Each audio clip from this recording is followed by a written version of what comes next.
Shri PV Narasimha Rao ji की सरकार के वित्त मंत्री रहते हुए उन्होंने वित्तीय संकट से घिरे देश को एक नई अर्थव्यवस्था के मार्ग पर प्रशस्त किया। प्रधानमंत्री के रूप में देश के विकास में और प्रगति में उनके योगदान को हमेशा याद किया जाएगा। जनता के प्रति, देश के विकास के प्रति उनका जो कमिटमेंट था, उसे हमेशा बहुत सम्मान से देखा जाएगा। डॉक्टर मनमोहन सिंह जी का जीवन उनकी ईमानदारी और सादगी का प्रतिबिंब था। वो विलक्षण सांसद थे। उनकी विनम्रता, सौम्यता और उनकी बौद्धिकता उनके संसदीय जीवन की पहचान बनी। मुझे याद है कि इस साल की शुरुआत में जब राज्यसभा में उनका कार्यकाल समाप्त हुआ, तब मैंने कहा था कि सांसद के रूप में डॉक्टर साहब की निष्ठा सभी के लिए प्रेरणा जैसी है। सत्र के समय अहम मौकों पर वो व्हीलचेयर पर बैठकर आते थे, अपना संसदीय दायित्व निभाते थे। दुनिया के प्रतिष्ठित संस्थानों की शिक्षा लेने और सरकार के अनेक शीर्ष पदों पर रहने के बाद भी वो अपनी सामान्य पृष्ठभूमि के मूल्यों को कभी भी नहीं भूले। दलगत राजनीति से ऊपर उठकर उन्होंने हमेशा हर दल के व्यक्ति से संपर्क रखा, सबके लिए सहज उपलब्ध रहे। जब मैं मुख्यमंत्री था, तब डॉक्टर मनमोहन सिंह जी के साथ राष्ट्रीय और अंतर्राष्ट्रीय अनेक विषयों पर उनसे खुले मन से चर्चाएं होती थी। यहां दिल्ली आने के बाद भी मेरी उनसे समय समय पर बात होती थी, मुलाकात होती थी। मुझे उनसे हुई मुलाकातें, देश को लेकर हुई चर्चाएं हमेशा याद रहेगी। अभी जब उनका जन्मदिन था, तब भी मैंने उनसे बात की थी। आज इस कठिन घड़ी में मैं उनके परिवार के प्रति अपनी संवेदनाएं व्यक्त करता हूं। मैं डॉक्टर मनमोहन सिंह जी को सभी देशवासियों की तरफ से श्रद्धांजलि अर्पित करता हूं।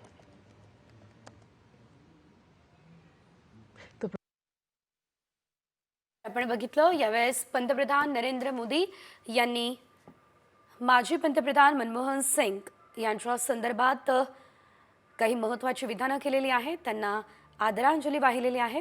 याआधी पंतप्रधान नरेंद्र मोदी यांनी मनमोहन सिंग यांच्या पार्थिवाचं अंत्यदर्शन सुद्धा घेतलेलं आहे। अर्थकारणातला सिंह आता हरपलेला आहे आणि त्यानंतर जर आज आपण बघितलं तर केंद्र सरकारने आपले सर्व कार्यक्रमही रद्द केलेत। 7 दिवसांचा राष्ट्रीय दुखवटा जाहीर करण्यात आलेला आहे आणि आज ते सर्व सरकारी कार्यक्रम रद्द करण्यात आलेले आहेत।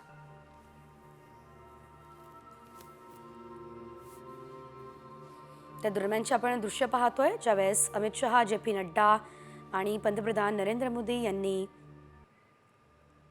माजी पंतप्रधान डॉक्टर मनमोहन सिंग यांच्या पार्थिवाचं अंत्यदर्शन घेतलं। अनेक मोठे निर्णय मनमोहन सिंग यांनी घेतलेले होते। शिक्षणासंदर्भात असतील किंवा रोजगारासंदर्भात असतील, जागतिकीकरण असेल, उदारीकरण असेल, खासगीकरण असेल, या संदर्भात मोठे निर्णय मनमोहन सिंग यांनी घेतलेले होते। आणि आज आपण बघतोय जागतिक कीर्तीचे अर्थतज्ञ हरपलेत।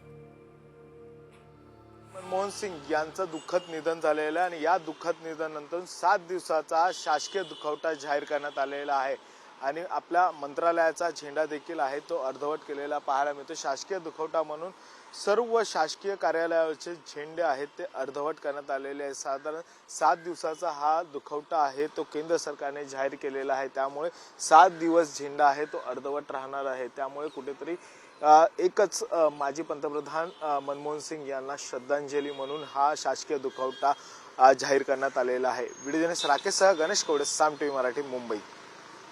तर आपण बघितलं शासकीय दुखवटा आता जाहीर करण्यात आलेला आहे आणि आपण पाहू शकतोय मनमोहन सिंग यांचं निधन झालं आणि त्यानंतर आज सर्व सरकारी कार्यक्रम जे आहेत ते रद्द करण्यात आलेले आहेत. मनमोहन सिंग यांचा जन्म खरं तर अत्यंत साध्या कुटुंबात झालेला होता, मात्र त्यांनी एक अतिशय उंच अशी भरारी घेतलेले होते.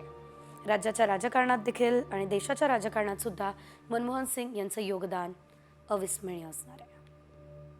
यानंतर पुढे इतरही बातम्यांचा धावता आढावा. भारताचे माजी पंतप्रधान मनमोहन सिंग यांचं निधन झालं. वयाच्या 92व्या वर्षी अखेरचा श्वास त्यांनी घेतला.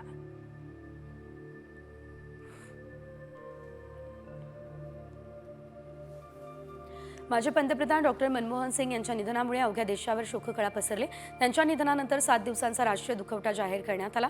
आजचे सर्व सरकारी कार्यक्रमही रद्द करण्यात आले.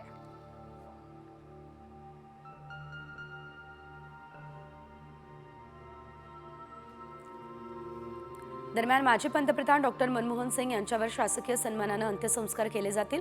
उद्या त्यांच्यावर अंत्यसंस्कार होणार आहेत.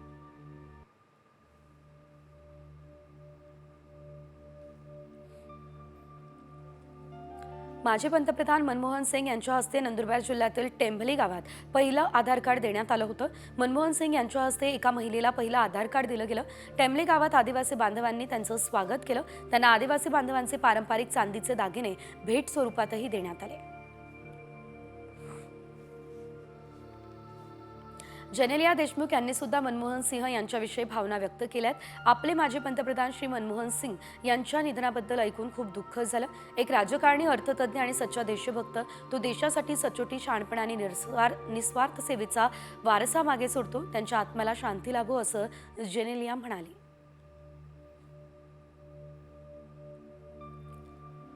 भारताने आपला आज एक उत्कृष्ट नेता गमावलाय आणि त्यांच्या समर्पणानं आणि दूरदृष्टीने आपल्या राष्ट्राचा कायापालट झालाय, अशा भावना कपिल शर्मा यांनी व्यक्त केल्या.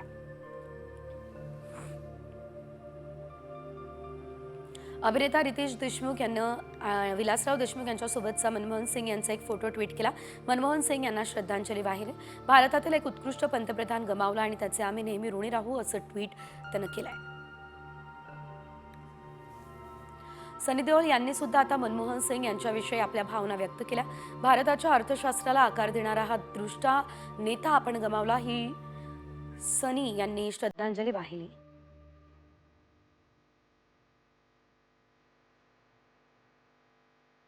टीम इंडियाने माजी पंतप्रधान डॉक्टर मनमोहन सिंग यांना श्रद्धांजली अर्पण केली. मेलबर्नच्या मैदानामध्ये काळी पट्टी बांधत टीम इंडियानं आदरांजली अर्पण केली.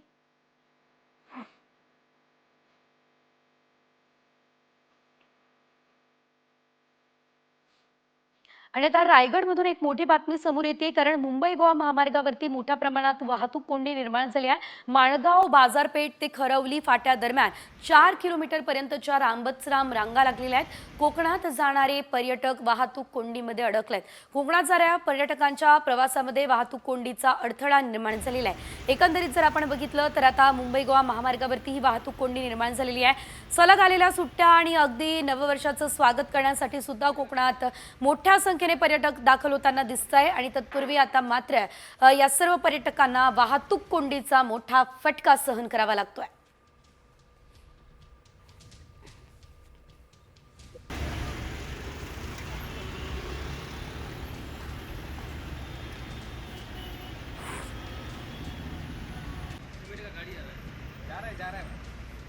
तर आपण बघतोय पर्यटक मोठ्या संख्येने आता पर्यटनासाठी बाहेर पडले, मात्र वाहतूक कोंडीचा सामना त्यांना करावा लागतोय. यासह इतरही महत्त्वाच्या बातम्यांचा आढावा टॉप 50 मध्ये.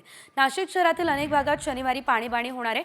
मुकणे धरणातील पालिकेच्या पंपिंग स्टेशनचा वीज पुरवठा दुरुस्त करण्यासाठी पाणी पुरवठा बंद असेल. रविवारी सकाळी देखील कमी दाबानं पाणी पुरवठा होणार आहे.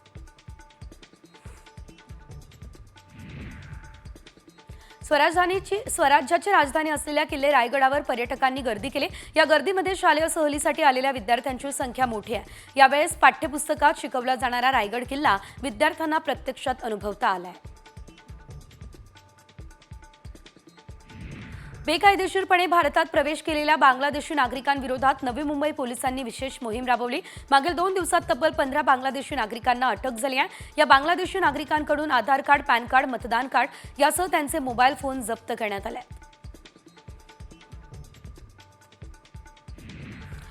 पुण्यात नियमांचं उल्लंघन केल्याप्रकरणी 29 रक्तपेढ्यांचे परवाने निलंबित करण्यात आले। पुणे विभागात रक्ताचा तुटवडा असताना दुसऱ्या राज्यात रक्ताचा साठा पाठवणं याशिवाय विविध नियमांचं उल्लंघन केल्याप्रकरणी ही कारवाई करण्यात आली आहे।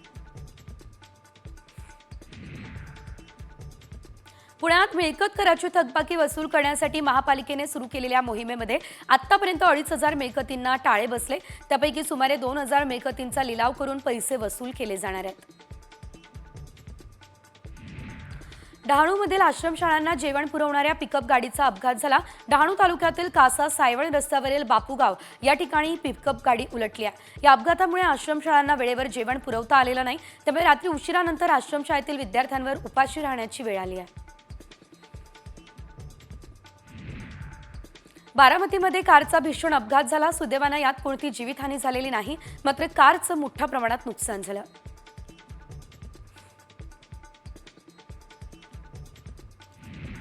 नाशिकमध्ये टेम्पो आणि चारचाकीचा समोरासमोर अपघात झालाय। अपघातात कोणती जीवितहानी झालेली नाही। एअर बॅगमुळे कार चालक वाचलाय।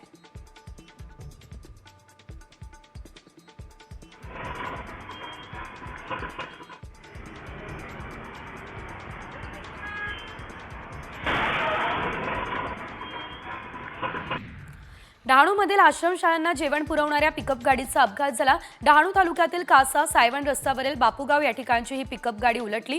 या अपघातामुळे आश्रमशाळांना वेळेवर जेवण पुरवता आलेलं नाही, त्यामुळे रात्री उशिरानंतरही आश्रमशाळेतील विद्यार्थ्यांवर उपाशी राहण्याची वेळ ओढावली। तुळजापूर तालुक्यातील मेसाई जवळगा गावच्या सरपंचावर हल्ला झाला। यावेळी सरपंच नामदेव निकम यांना पेट्रोल टाकून जाळण्याचा प्रयत्न झालाय। पवनचक्कीच्या वादातून हल्ला झालाय अशी प्राथमिक माहिती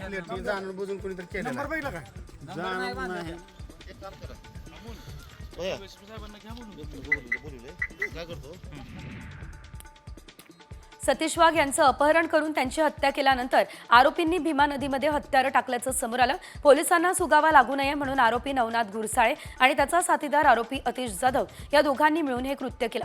दरम्यान त्यांची पत्नी मोहिनी वाघ हिला अटक करण्यात आलेली आहे।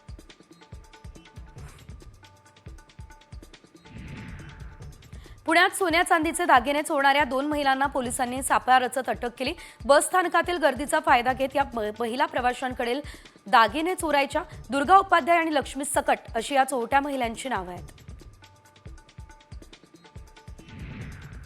अलिबाग आणि मुरुड तालुक्यातील प्रमुख मार्गावर अवजड वाहनांना बंदी घालण्यात आली। 28 डिसेंबर रोजी सकाळी 6 वाजल्यापासून ते 29 डिसेंबर रोजी रात्री 12 वाजेपर्यंत अशी 2 दिवस ही बंदी लागू असेल। अवजड वाहनांमुळे अपघात होऊ नये आणि पर्यटकांचा प्रवास सुकर व्हावा यासाठी ही खबरदारी घेण्यात आली आहे।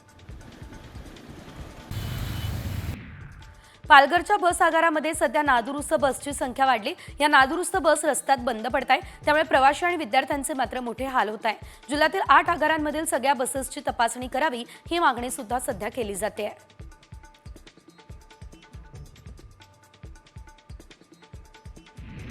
डॉक्टर पंजाबराव देशमुख यांचा 126वा जयंती उत्सव साजरा होतोय। या निमित्त अमरावती या ठिकाणी पंजाबराव देशमुख स्मृती स्थळावर आकर्षक अशी रोषणाई करण्यात आली। या रोषणाईनं सर्वांचंच लक्ष वेधलं।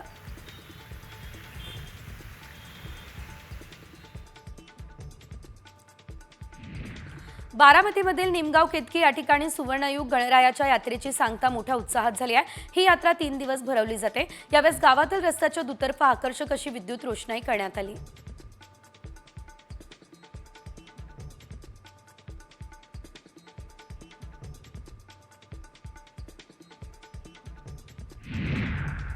अमरावतीमध्ये आज आणि उद्या पावसासह गारपिटीचा इशारा देण्यात आलेला आहे, त्यामुळे संत्रा, हरभरा आणि तूर पिकांना गारपिटीचा मोठा फटका बसण्याची शक्यता वर्तवली जाते आहे।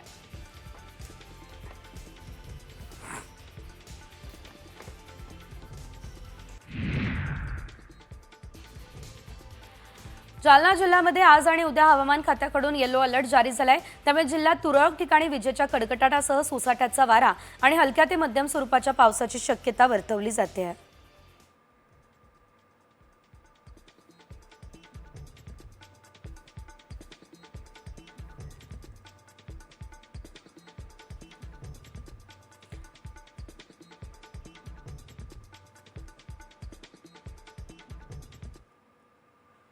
आपण ही सध्याची दृश्य पाहतोय.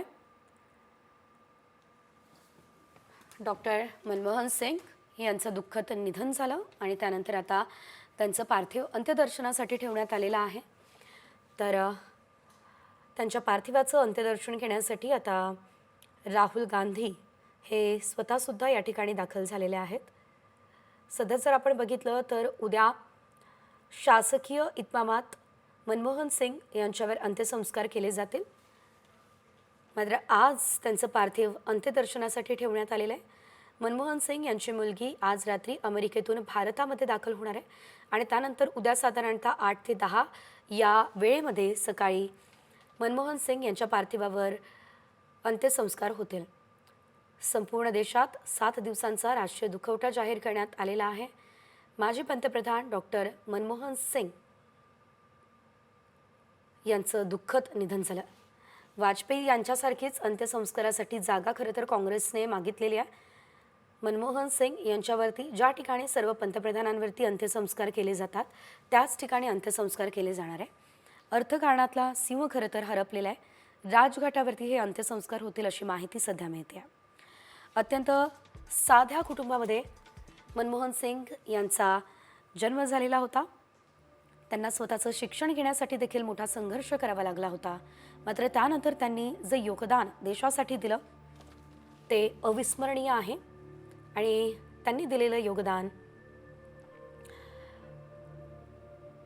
अतिशय महत्त्वाचं आहे. आज जर आपण बघितलं तर कोणताही पक्ष असो, प्रत्येक पक्षाचे बांधव मनमोहन सिंग यांच्या जाण्यानं या ठिकाणी भावुक झालेले आहेत. त्यांना श्रद्धांजली वाहिली जाते. संपूर्ण देशभरात शोकाकुल वातावरण आपल्याला बघायला मिळत आहे. मनमोहन सिंग यांनी वयाच्या 92व्या वर्षी अखेरचा श्वास घेतला. त्यांना उपचारासाठी दिल्लीमधल्या एम्स या रुग्णालयामध्ये दाखल करण्यात आलेलं होतं. मात्र उपचारादरम्यानच त्यांचा दुर्दैवी अंत झालाय. मनमोहन सिंग यांचं जाणं खरं तर देशाची अतिशय मोठी हानी आहे. कधी न भरून निघणारी पोकळी सध्या देशाच्या राजकारणामध्ये निर्माण झालेली आहे. अर्थव्यवस्थेचा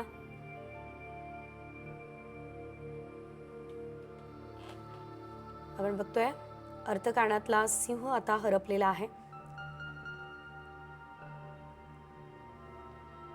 मनमोहन सिंग यांचं काल रात्री साधारणतः 9 वाजेदरम्यान निधन झालं आणि त्यानंतर संपूर्ण देशभरात आपण बघितलं शोककळा पसरले. सध्याचे आपण ही दृश्य पाहू शकतोय. काही वेळापूर्वी या ठिकाणी पंतप्रधान नरेंद्र मोदी याशिवाय JP नड्डा आणि अमित शहा देखील दाखल झालेले होते. मनमोहन सिंग यांच्या पार्थिवाचं दर्शन घेण्यासाठी या ठिकाणी हे सर्व महत्त्वाचे नेते देशातले पोहोचलेले होते. केंद्रातले सर्व महत्त्वाचे नेते आणि सध्या जर आपण बघितलं तर राहुल गांधी हे सुद्धा या ठिकाणी दाखल झाले. मनमोहन सिंग यांच्या जाण्यानं काँग्रेसची मोठी हानी झालेली आहे. मात्र काँग्रेससोबत संपूर्ण देशाच्या राजकारणाची सुद्धा मोठी हानी झालेली आहे. राहुल गांधी यांनी मनमोहन सिंग यांच्या पार्थिवाचं दर्शन घेतलेलं आहे. अर्थव्यवस्थेतला सरदार आता हरपलेला आहे. भारताच्या अर्थव्यवस्थेला चांगल्या स्तरापर्यंत पोहोचवण्यामध्ये मनमोहन सिंग यांचं योगदान हे अतिशय महत्त्वाचं राहिलेलं आहे. भारताबाहेरचे अनेक पर्याय खरं तर मनमोहन सिंग यांनी देशाला उपलब्ध करून दिलेले होते. शासकीय इतमामात मनमोहन सिंग यांच्या पार्थिवावर उद्या अंत्यसंस्कार होणार आहे. उद्या साधारणतः 8 ते 10 वाजेदरम्यान मनमोहन सिंग यांच्या पार्थिवावर अंत्यसंस्कार होतील.